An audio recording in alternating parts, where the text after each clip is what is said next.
Welcome everybody to Tasty Tuesdays. I'm your host, Lorene from Crafting Possibilities. How are you today? And Merry Christmas, Lisa from Sage Guidance. Hi. That intro was very impressive. I'm like, wow, this girl sounds great. I can't wait to watch this. Wow. As you should be. I mean, goodness. I don't know who she is, but Definitely. she sounds really interesting. So can't wait to bring her on. Oh, you're hilarious.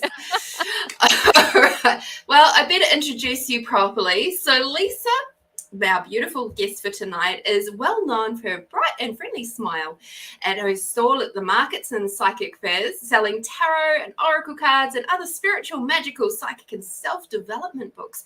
But what you may not know, because I didn't know this, is that Lisa is also a platform medium and has been wandering on her spiritual path for many, many years. So that's what we are going to be talking about and finding out about and just digging a little deeper into what it is to be Lisa from Sage Guidance.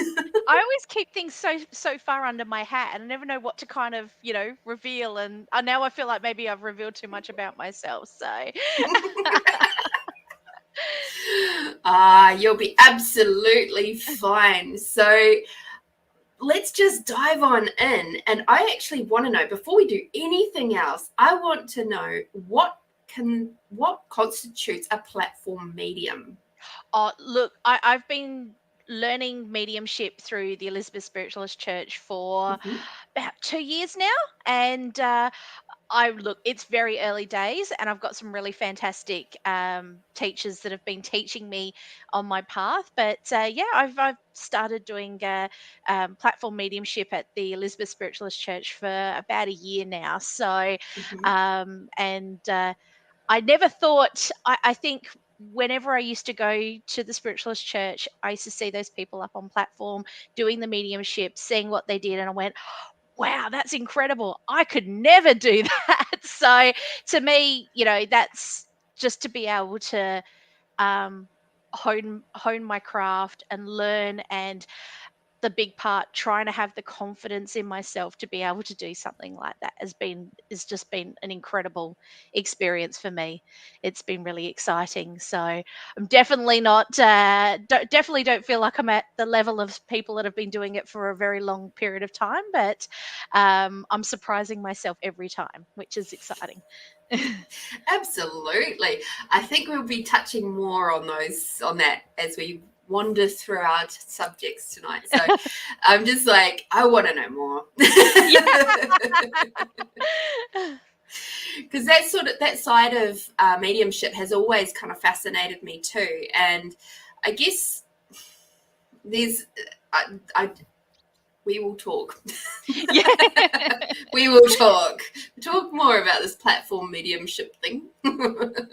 So with you going and moving into the spiritualist church, but you've also been selling your books and your oracle cards for a while, like, where did your spiritual journey begin? Because it kind of just started with selling some Oh. books. Oh, do I go right back to the beginning? Would you like to go right Yeah, back? So I was born at so well, actually, I grew up in a house in Gawler, a really old, probably about 100. I think it was built in about 1910, and it was incredibly haunted. And that's pretty much where I started on my spiritual path, because it was just I guess it was a normal situation for me to feel all of this energy, feel all these spirits through the house all the time. I was very lucky. It was a really um, the main lady who was through the house and used to kind of wander the hallways, was a very nurturing spirit, and she wanted a family in the house. So once, mum, dad, two young kids moved into the house, and my mum said the moment she walked into the house, it was no one had lived in there for a long time because they hadn't been having great experiences in there. But my mum walked into this house and went, I feel like I've just been given this big warm hug. I have to live in this house. So I lived there from 3 till 23.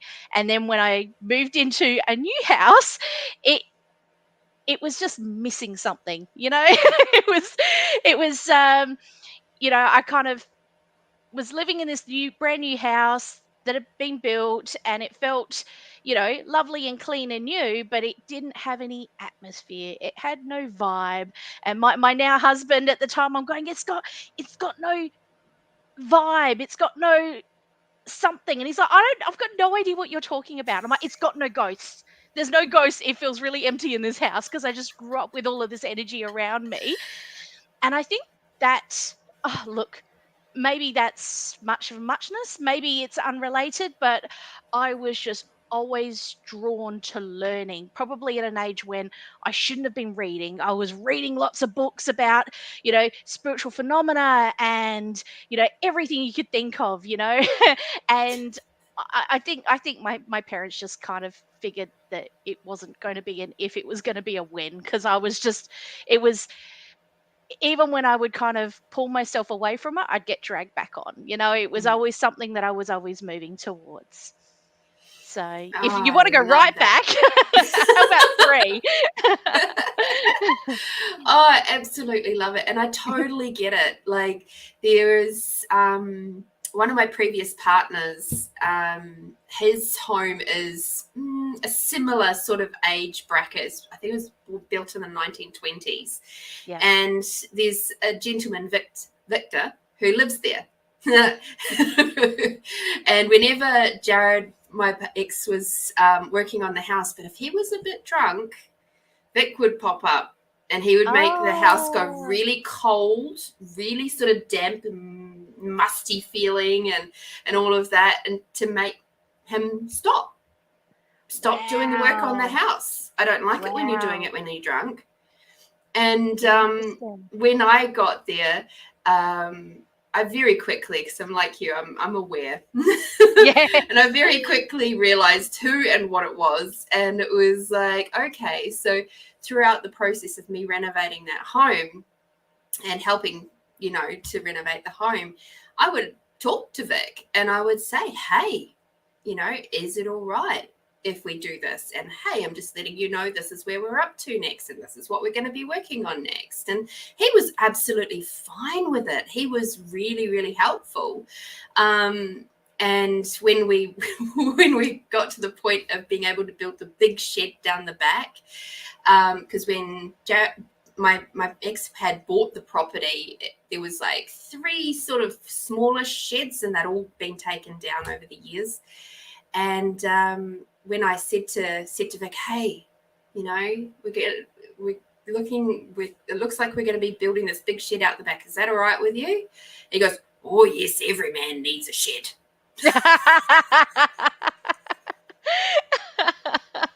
And I was like, okay, thank you. He was a stickler for health and safety, and I can totally respect that. So I know, right? And do what you need to do. Just do it safely. Don't do it under the influence. That's right. Put your PPE on, and we'll all be fine. So yeah, he's loved, like, because I'm back there now helping renovate and stuff again, and he's just really enjoyed having me around. He's always helping, to make my job a bit easier, and it's been really good. It's been really good, and I like working with the spiritual world rather than against it. It does make life so much easier. Yes. Yeah, we found, so other people would tend to feel like they weren't having a great experience in the house, but to us it was always, it was always that thing, you'd get up in the middle of the night to go to the toilet and you'd run down the hallway as quickly as you can, because it would just, you'd feel the energy and it freak you out. I'm sure all kids did that during the night. No, just my family. Okay, fair enough.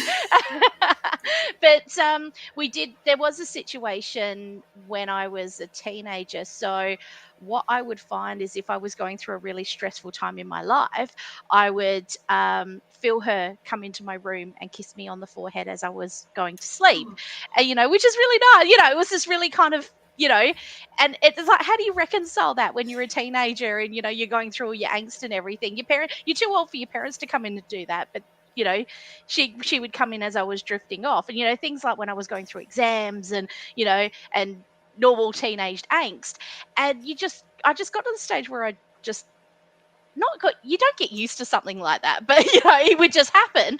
And then one night I was up really late, so I'm watching TV in my room. My parents are watching TV in their room. My sister's asleep in the other room. It's really late at night. Next minute, hear this scream, jump out of bed, meet in the hallway. My dad's there. He's like, "Are you okay?" And I'm like, "I'm okay." And he's like, "Oh, my sister." So he's gone into her room. So she's been asleep, and then she woke up, and this lady was hovering over her bed. This old lady was hovering over her bed to give her a kiss. Saw she woke up, went, "Shh, now don't say a word." And my sister's just screamed the house down. So, Oh, and my dad just freaked out because he was like, and I said, "Oh, yeah, yeah, no, she does that." And he's like, "What?" what? "Oh, yeah, yeah, she does that sometimes, yeah." And so, yeah, it was, but yeah, other people would, I know I was working at a fast food restaurant when I was a teenager as well. I was probably in my late teens, and um, I walked into the washroom, and they're talking about haunted houses, and I said, "Oh, some people say my house is haunted." And the lady turned around, and she knew my sister, and she'd been to our house before, and she said, "Yeah, yeah, I'm talking about your house." And I'm like, "Oh, all right then." Walked out. See, I wasn't wrong. So yeah, it was one of those things. Other people would get freaked out, but it was always really beautiful and loving and nurturing. And same thing. It's just Victor just wants to make sure that everything's done properly. Mhm.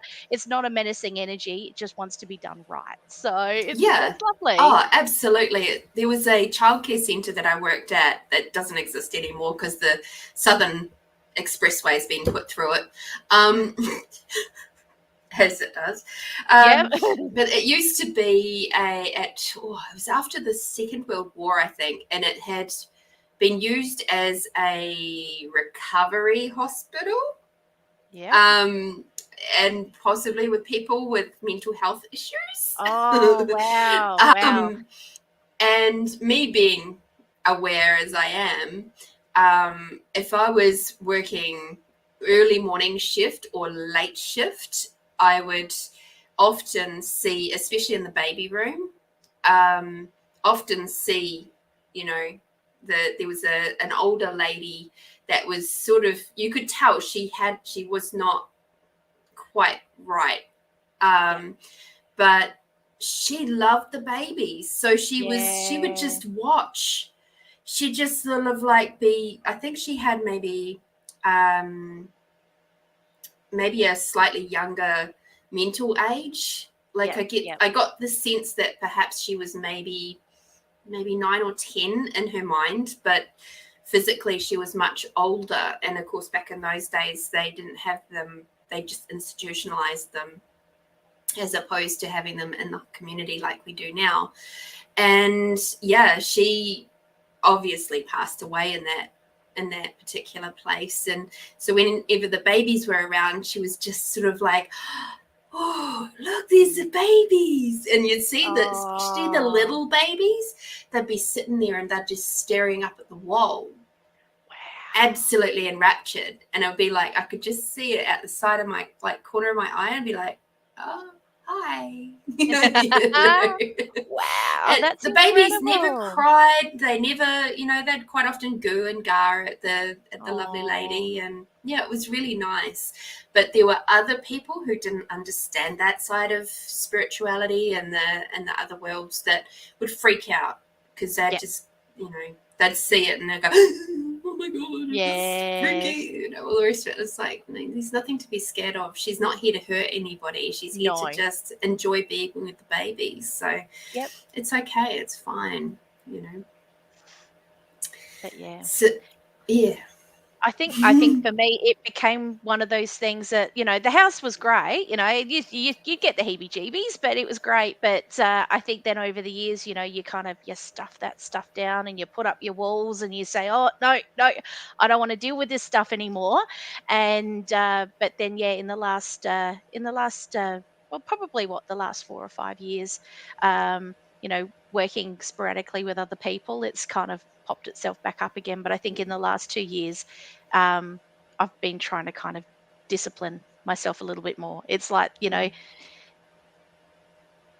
the universe, guides, angels, whatever you want to call them, they've kind of, popped up and gone, oh, you're ready. Okay, let's go. Bang, So it's been a really exciting process.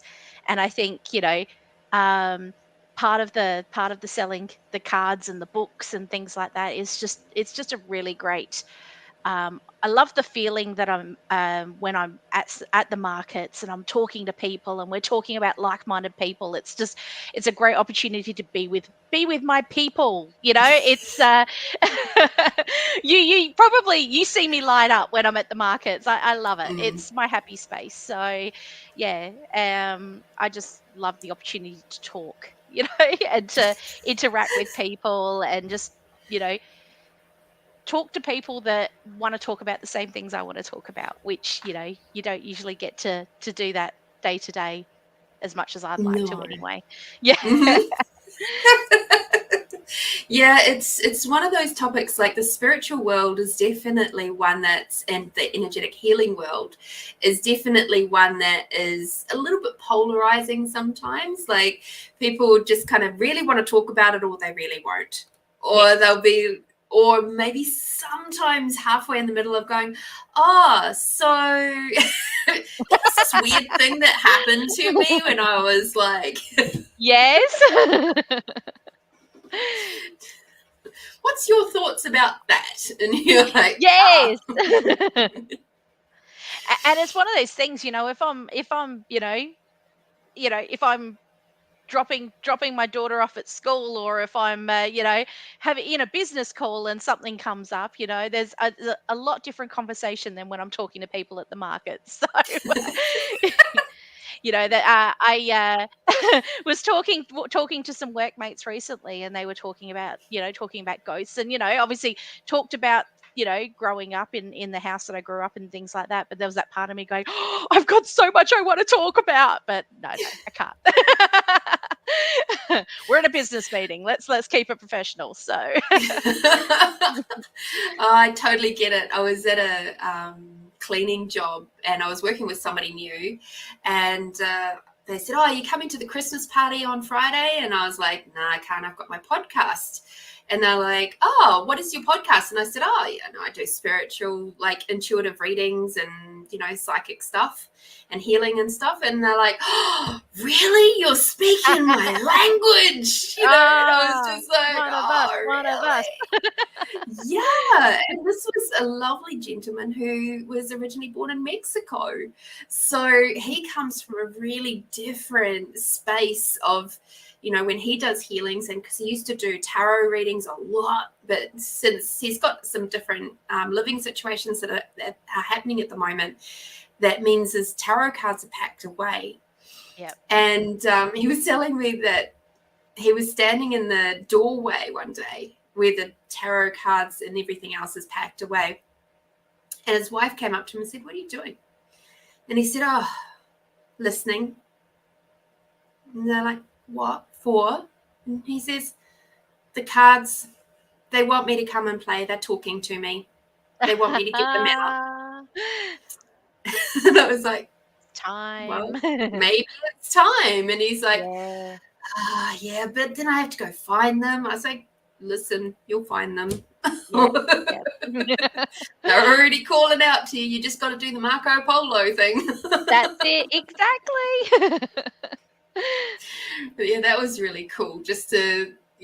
I don't often expect to find other sort of spiritual type people outside in the real world.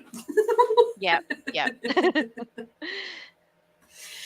So on your journey through using your awareness and your interactions with people, have you sort of got in your mind an idea of what sort of consciousness would mean to you these days versus maybe what you maybe considered it before? Or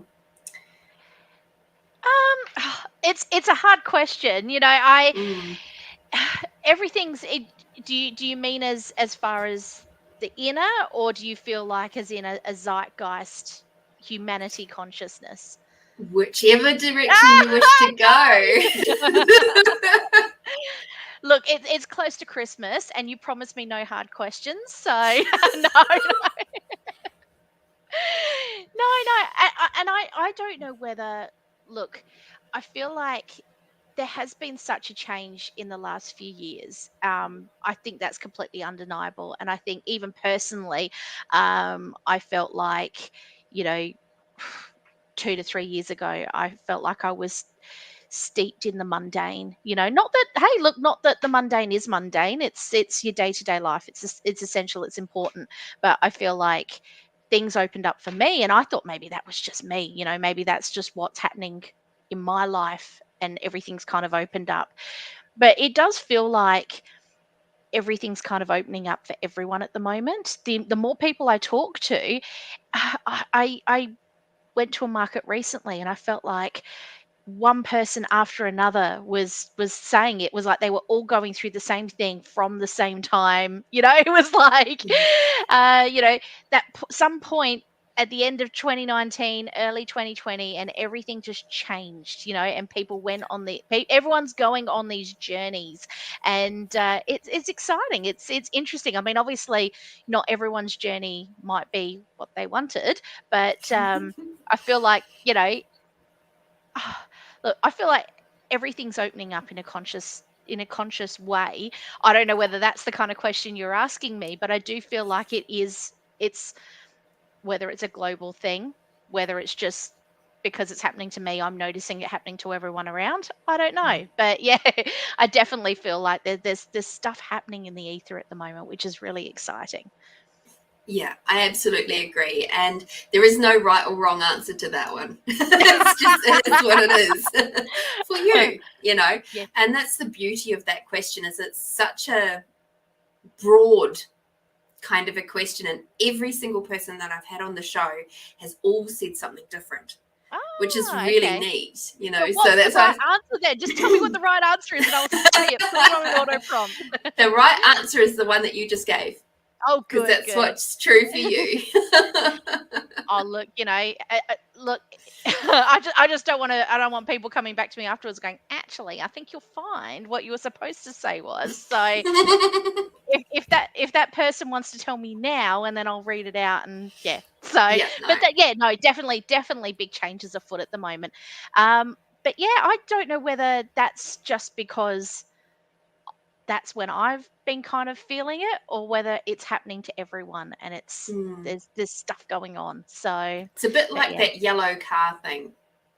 When yes, you're in the market for a yellow car, and you never see, because you never ever see a yellow car on the road, and then next thing you know, because you're in the market for a yellow car, you see them everywhere. yes,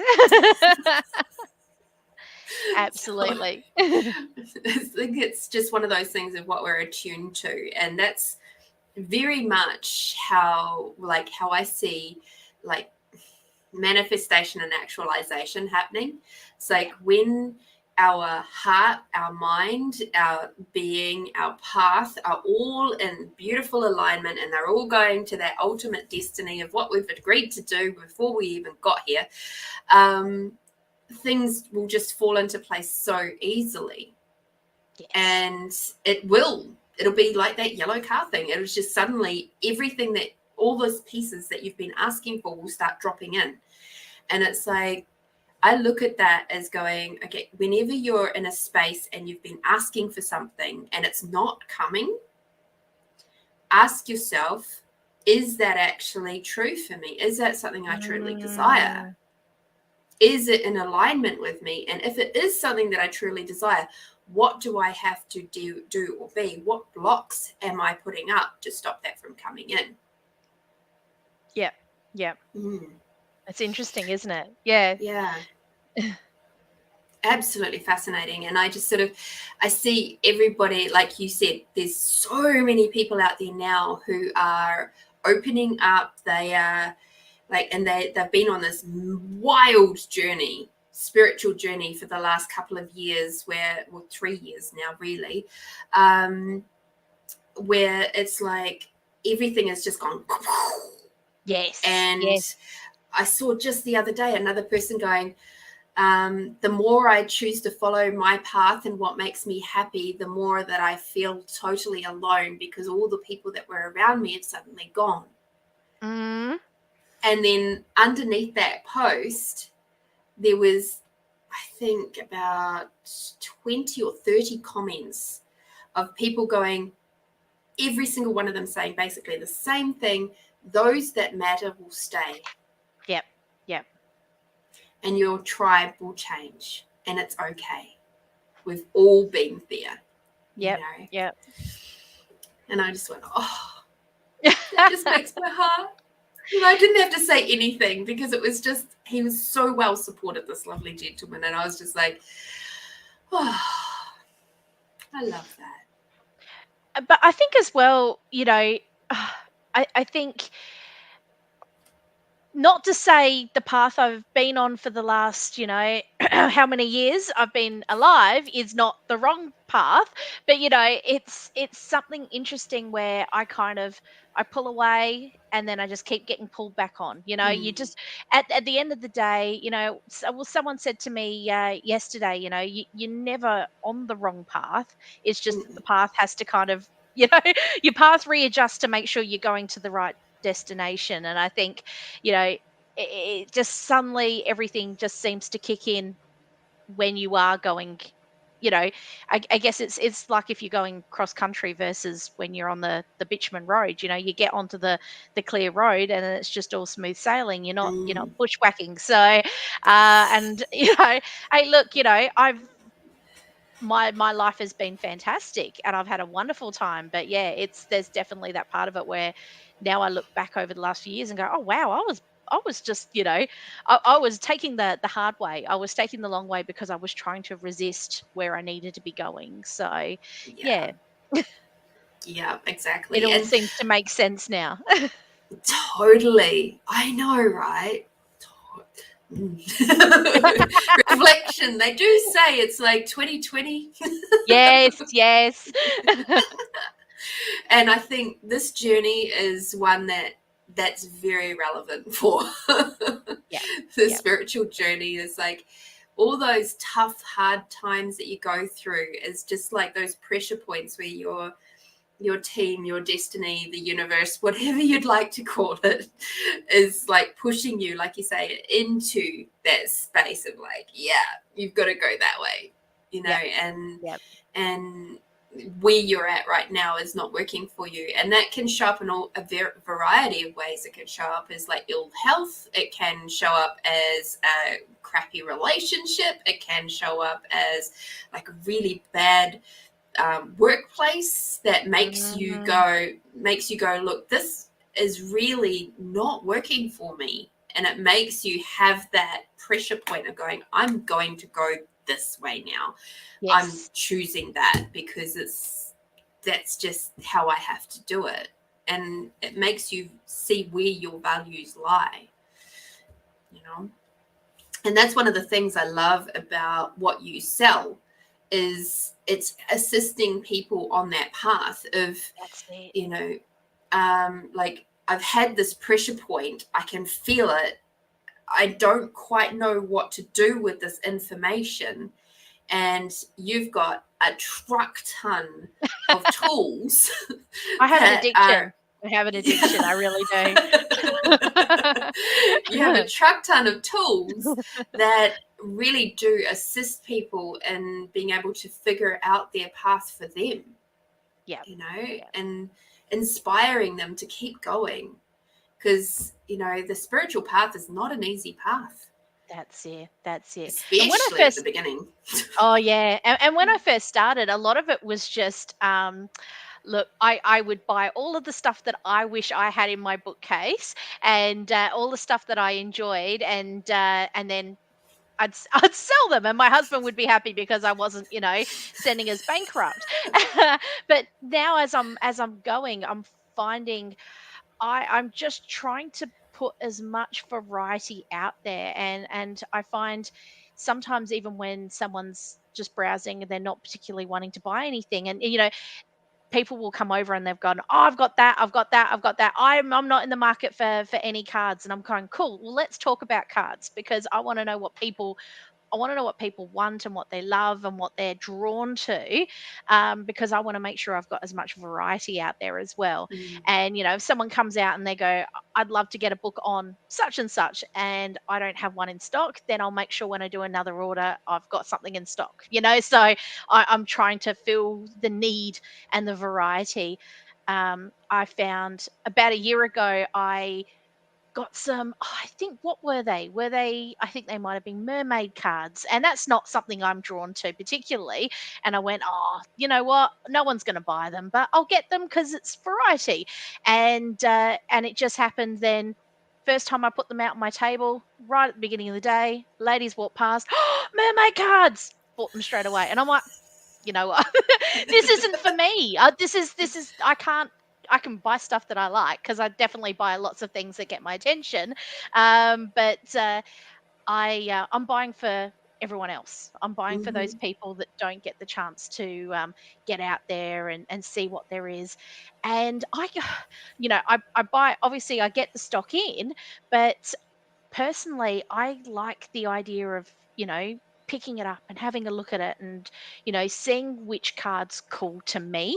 I find you can't do that online. So Mm. I'm very much like, everything's obviously shrink wrapped, but I'm like, pick it up, have a look, have a feel, see whether it's the right fit, Mm. because that's what I'm like. And I know there's people out there that will come to my stall because they want to do that, and they can't do that on Amazon. They can't do that on, on online shops. So I'm hoping I can find I get more out of the conversation with people and helping people find the right fit for them, and hoping that the cards that they have and the cards that they buy from me become their new favorite cards, not Oh, yeah. which I've done before. When I've gone to markets, I'll go, I really want to buy some cards. I don't know what I want.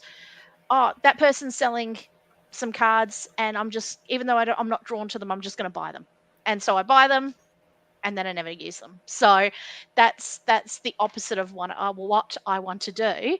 I never want to kind of upsell, because it's all about finding that match, finding someone, their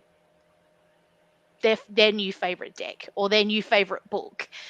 And then I just hope they come back to me and tell me tell me what's happened. Tell me that I've helped them find their new favorite book and their new favorite deck, because then that makes me happy. So Absolutely. It's like I am so excited about using this oh lovely piece of gem. yes, did you get the one from me?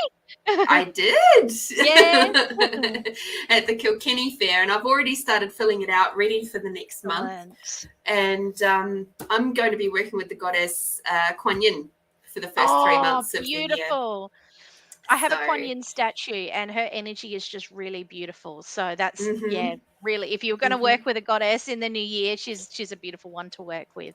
Yeah, it gives me Yeah. tingles every time I think about it, and I'm like, the number of diaries and journals and things I've brought over the years, and I've sort of picked them up, I've looked at them, I've gone, Oh. full of good intentions, and never really used them. And I'm just like, but this one, every time I look at it, pick it up, like just flick through it, I'm like, oh yeah, I'm really looking forward to Do you, actually doing something with this one.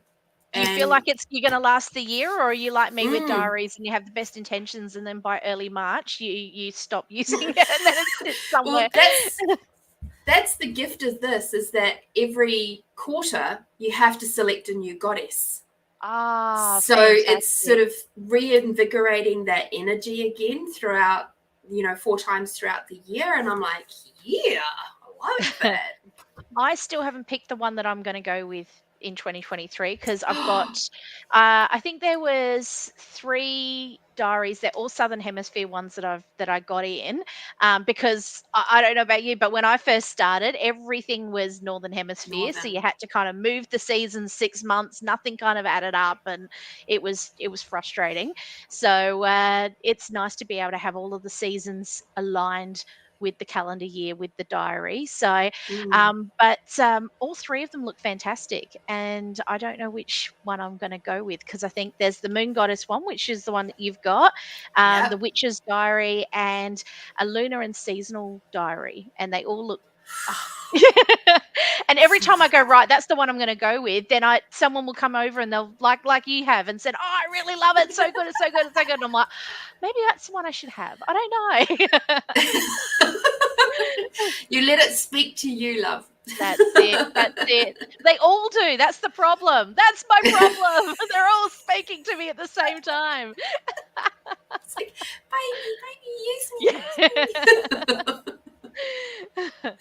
They're the voices I have to drown out because otherwise I'd have an empty table and no money. So True. So I'd love to know what sort of led you, or what was the impetus for going through to the spiritualist church and learning and developing your skills that way? Well, my dad actually dragged me into it because he's been working with them for a few years, but I'd been kind of going, no, I'm too busy. I've got too much on, not interested.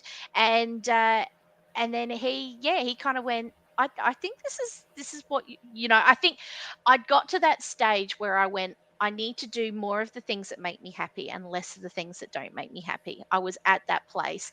And, you know, trying to find the things that I guess what spark joy, and and he mentioned something, and I kind of went, "Oh, that sounds interesting." And he's like, "That's all I need to hear. You're coming with me. You're coming with me." And he dragged me along, and next thing you know, I'm a fledgling, and I'm in training, and I'm headlong. It's been incredible. So I've been really lucky, and I think I'm very lucky that I do have a family that's really really welcoming as far as that side of things go. I think the way my dad used to always talk, it was like we didn't have a choice because it was going to happen, with especially with myself. But it could have been a lot more difficult, path growing up, to be able to dabble in all of the things that I've been dabbling in and all the things that I've been learning and having that support. So it's been great. And my husband, he's the same.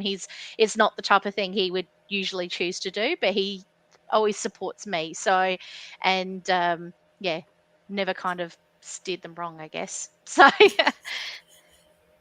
I absolutely love that you're actually, out of my guests, you'd be in the very few that have had that level of support for your gifts and talents growing up and your awarenesses and stuff. There's so many of them have not had that. They've had quite the traumatic path to lead them through. So I say deeply thank you to your parents for being who they be, because like you said, it could have been a very, very different outcome. And it's so lovely that you've had that level of support growing up, and they've just let you be you, and that's so cool. Yeah, and I think it's I guess it, and a lot of people probably say this to you as well, but it tends to run in families anyway. So I kind of had it on both sides of the family. But my granny on my dad's side she's clairaudient, but if you ever asked her about it, she'd just say, "Nah, you're crackers. I don't want to talk about it," because that's where she was brought up. So and then my grandma on my mum's side, apparently she used to read cards, but like playing cards back in the day, and she used to have visitors and see spirits and things like that. But yeah, it's that few generations back where it was like it was never talked about. It was never kind of, discussed, but it all kind of happened like it was an undercurrent thing. So I think with that background, I think, it was I think my parents were exposed enough to it that there was an understanding. So and yeah, my dad's actually a platform medium as well, because then he did all of the courses a few years before I did, and I've been lucky enough to be on platform with him at the Elizabeth Church as well. So yeah, that's really exciting. That is so cool. That is so cool. It just We've both got very similar energy, but we've got very different ways of doing things. I think because I'm still, he's a couple of years ahead of me. He's fine. He's a lot more confident than I am. But yeah, we're both, we're both high energy, So yeah. Yeah, I've met your dad. And in fact, when I found out that was your dad, I was like so not surprised.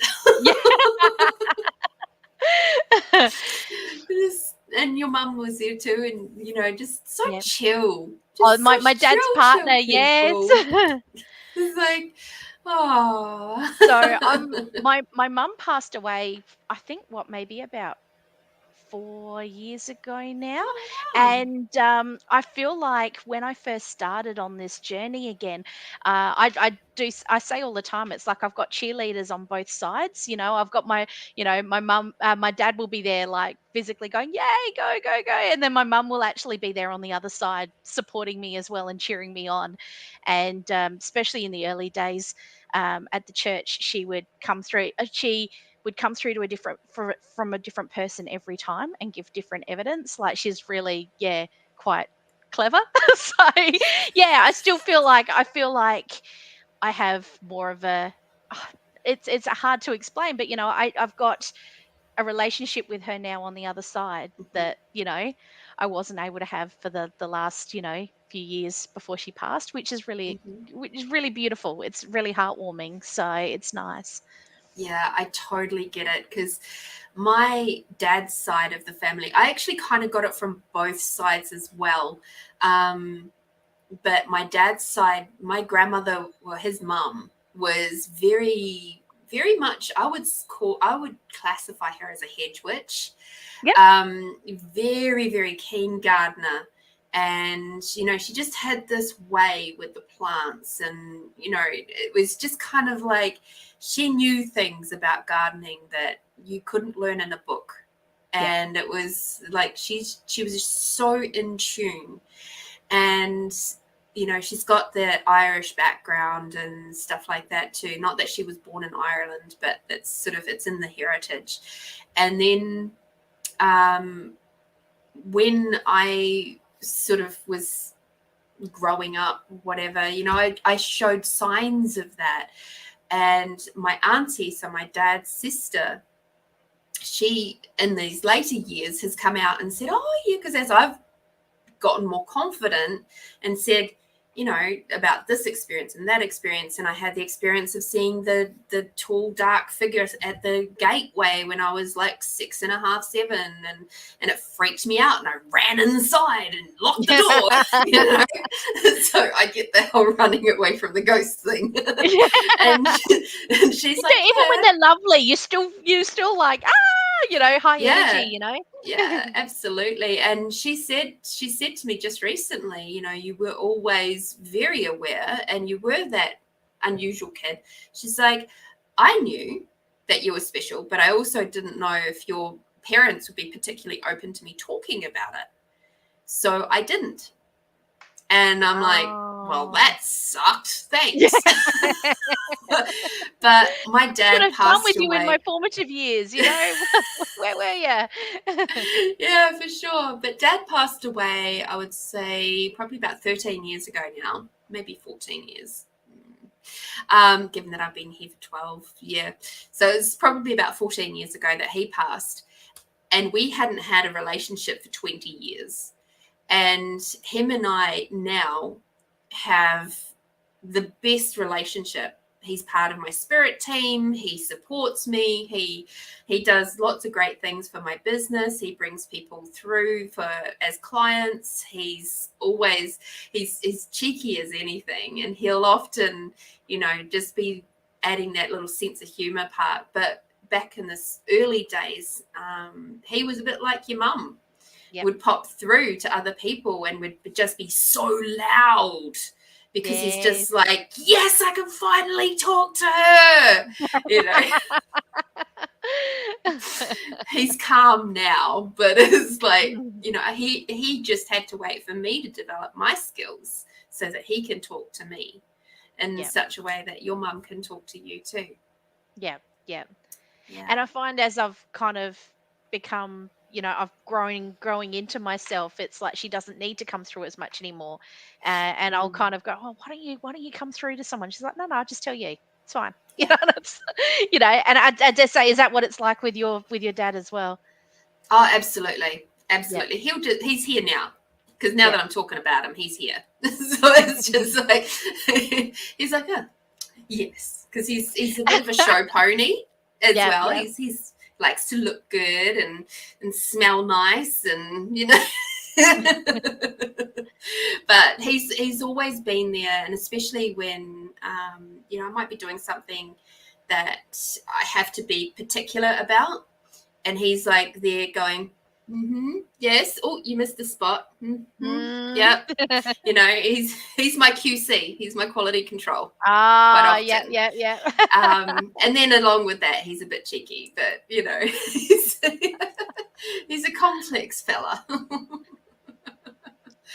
But I enjoy it. And when I was on my way back from Canberra, it's a very long trip back from Canberra driving, and him and I ended up having a very, very deep conversation. And there's me driving, and I got tears rolling down my face, because he's like going, I'm so proud of you for doing everything that you've done, for staying in Australia even when it got hard for you, and you've proven to yourself that you can do this, and I'm so proud of you.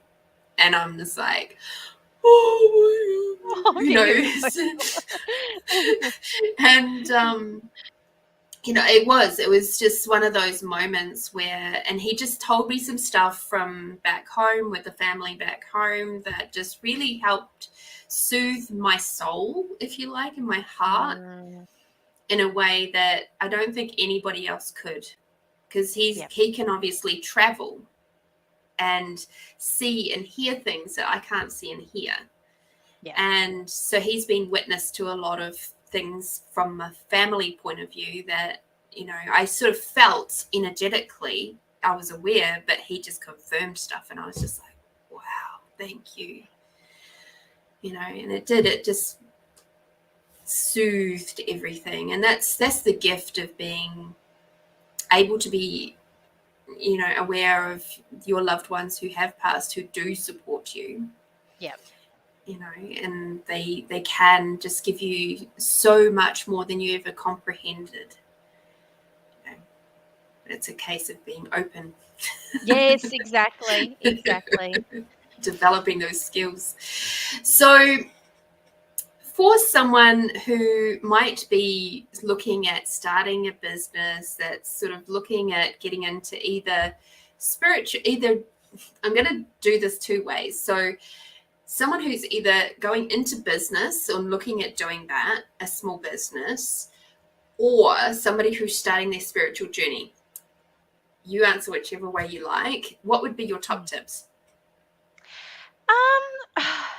Look, as far as both, to answer both questions, really, I mean, it's just knowing what your intentions are, knowing that what you want to achieve from it. And so at the end of the day, if you're if you're going into a business, you obviously want to do it to make money, you want to make a profit, but is that the only reason why you're doing it? What are you looking to get out of it? And I think, with what I do at the market, it's not, I'm not going to be in a place where I'll leave my 9 to 5 job, but that's not why I go into it. What I'm getting out of it is a lot more for my heart. It's more about, having those wonderful conversations, meeting like-minded people, being in my happy place, being able to kind of connect. I'm doing it for the connection. So as far as a business case goes, I don't think that's I don't think that's what people would be. They probably wouldn't be coming to me for advice, because I'm like, do it because you love it. And they're like, well, that's not going to put food on my table. But I guess the same goes for your spiritual path as well. You need to be doing it for the right motivation. You need to be doing it, you know to be, giving back to others, or, to be kind to yourself as well. And look, there's I think that there's a lot of risk, you can't kind of let your ego get into something when you're going into like a spiritual practice as well. You need to make sure you forgo a lot of that stuff. So I think, if you're going into it to kind of help your ego, I don't know whether you're going to really get out of it what you want to. I don't. Hey, you might be lucky, but um I think I have more success with what I do when the ego is completely taken out of the equation. And yeah, so you're not doing it for what it can give you in an ego sense. It has to be what it gives you in a, well, I guess, what, an altruistic sense. I don't know, but yeah. But Yeah, ultimately, at the end of the day, if you're not enjoying it, you're not going to be getting anything out of it. I totally agree. Like in my time of, being and seeing a lot of different spiritual businesses, the ones that were solely focused on money, and they're only doing it for the ROI, those ones didn't last long because the energy behind it is wonky. Yes. It's not coming from that heart-centered space. And for some businesses to not come from a heart-centered space, it kind of seems to work for them. Like if you're a politician, Yeah. Yeah, well, that's seems to it. work for them. But, Maybe you need to open up a furniture shop, because that you can make money with that, but you're not going to be making, you're going to be getting more. Um, it's yeah, you're going to be getting more for your heart and not for your bank balance.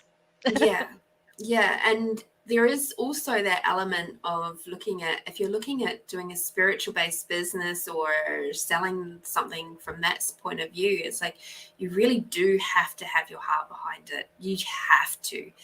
And obviously, valuing yourself and your product means Yes. that you will get a good ROI, but it can't be your sole focus. It literally has to be your sole focus is the reason why you're there. And if you're Yeah. enjoying what you do, then more people will come to you because like they can feel that it goes out into all of your marketing. It goes out into every Mm, single post, goes into, like, if you're in your, like, people will walk past you and they'll feel it from you. Whereas, like, when I know for me, when I've walked around markets, the people who are sitting there going, oh, fuck, I've spent how much money on my stall this week and this weekend, and, I've got to make X amount of sales or X amount of sessions or whatever to cover my costs, and then I've got all my petrol costs, and rah, rah, rah. You can feel it from them.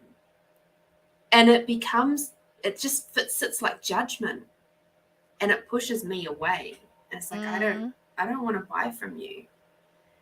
Whereas the people who are there because they love it, they're there because they enjoy the company, they are there because of the interaction, they're there to have those moments with the people like yourself, Lisa, who, like, every time I see you at a market, I'm just like, I make a beeline for you to say hello. Ever since that first market we shared together up that's north there, it. when I bought my Celtic Oracle cards from you. Ever since then, it's just sort of like I see you and I'm drawn to you because you've got that light energy. You've got that space of just wishing to have that communion with the community. Yes, yes. And look, hey, there's plenty of people who could watch this and go, you know what, she is completely wrong.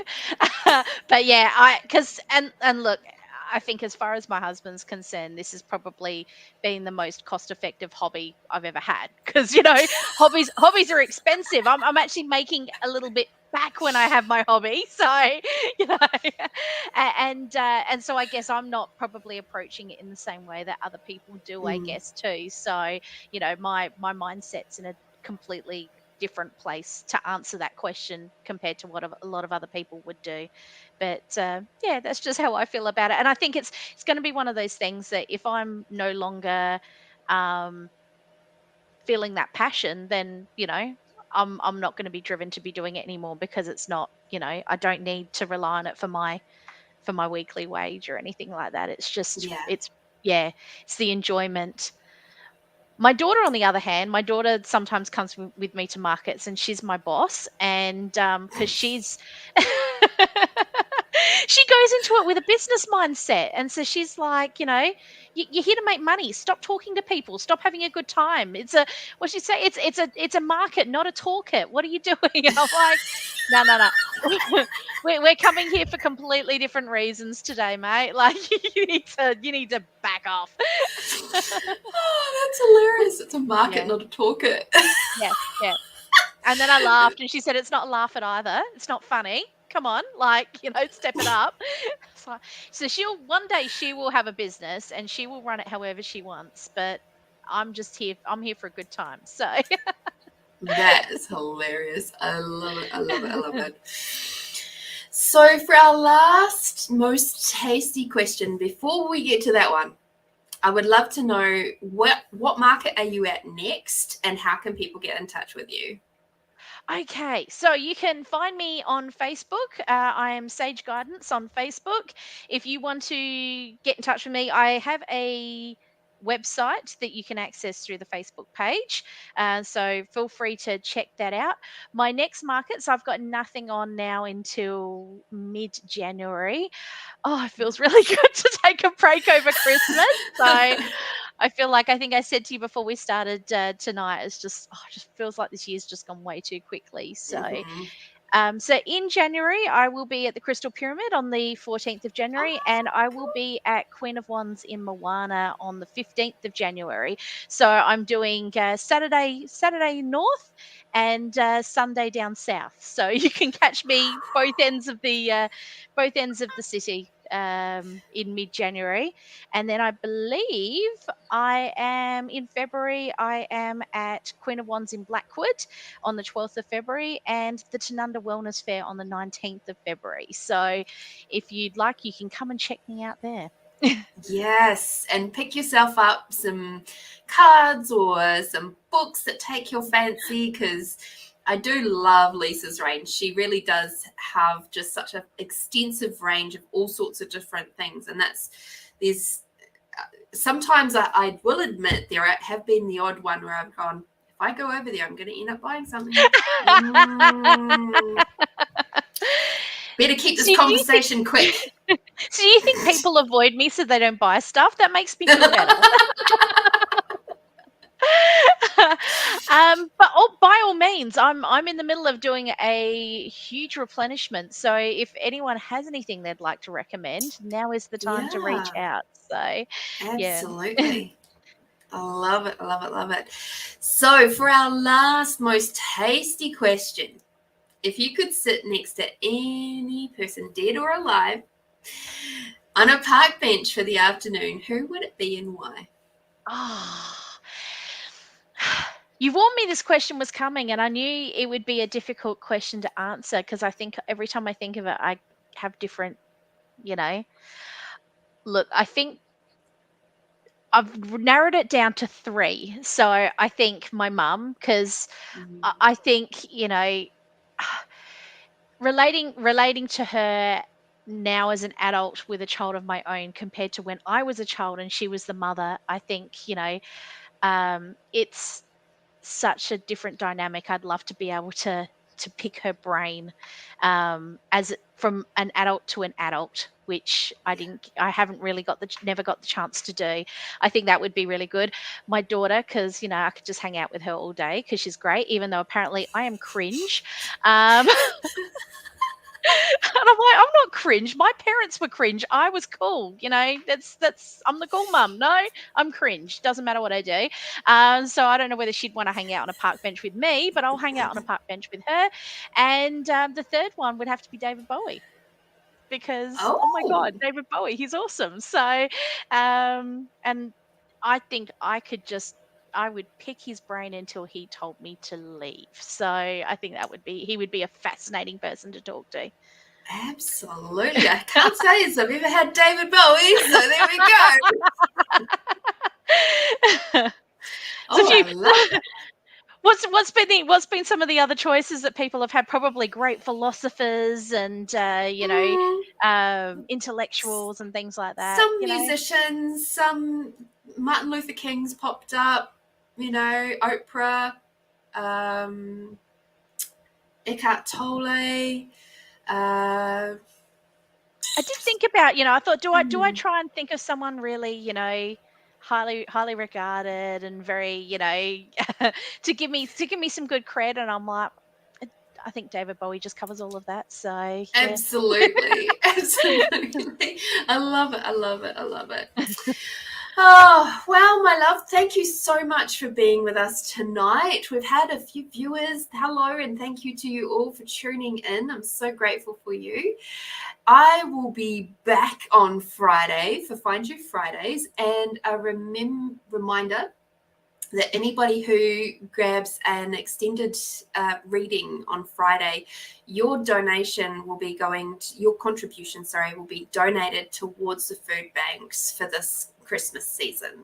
Aww. So yeah, because it's like I don't require the money to pay the bills anymore. I have my job that I go to and earn my money that way. So it just felt really important to give to the community at this time of year. I know it's a really tough time of year for a lot of people. They may be in jobs but still can't have enough money for food for their little ones, and that just spoke to my heart. And so I was like, you know what, it's something I can do now. I know what it's like to have struggled to eat and pay my bills and all of that sort of stuff, So it felt like something. We did that last week on Friday, and doing it again this week, just to keep that good community going, that good community feel going. So, and food banks are really great charity as well. They do wonderful work, and I've seen both sides of it. I've helped with donations for different things over the years, but then also when my daughter was in childcare, they had like a little food pantry set up from food bank, where food bank donates different bits and pieces that parents can just grab, no questions asked, just happy to be able to use, to be able to put on their pantries when things are a little bit tight. So it's a really lovely cause. Yeah, absolutely. And I know that the majority of the funds will go through to the actual people who require it, as opposed to some charities where almost nothing gets through, and that's not what I wish to contribute to. So that's where we're at for this season. And so I'm so happy to have had you here. Thank you so much, and I'm wishing you and your family the absolute best for Christmas, and hope that you have a beautiful, calm, happy, chill, filled with lots of food and just enjoyment and happy times with your family and whoever else you choose to spend your weekend with. Fantastic. And same to you. I hope you have a wonderful Christmas break. I will see you in the new year. Absolutely. I think I may even be at the Crystal Pyramid, but we'll see. Excellent. If I'll see you on. I'll be seeing you on line, but hopefully I'll see you face to face in January. Absolutely. Thank you, everybody, for coming to play. Make sure you get out there, do something tasty for yourself over the next week. And until I see you again, be bold, be brave, be you, everybody. And bye-bye. Bye.